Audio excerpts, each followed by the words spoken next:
আমরা অনেক সময় অনেক দুঃখ করি, অনেক আফসোস করি, কারণ আমরা যেটা চাই সেটাকে সেভাবে পাই না।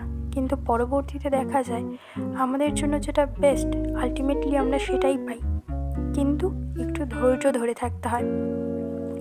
এই ভিডিওটাতেও আমার সাথে ঠিক সেরকমই হয়েছে।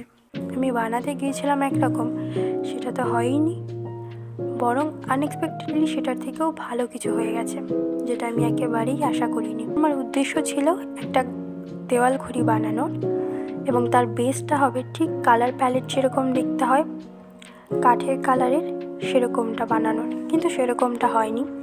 আমার জানি না কেন একেবারেই পছন্দ হয়নি, আমি সব ছিঁড়ে বুড়ে ফেলে দিই।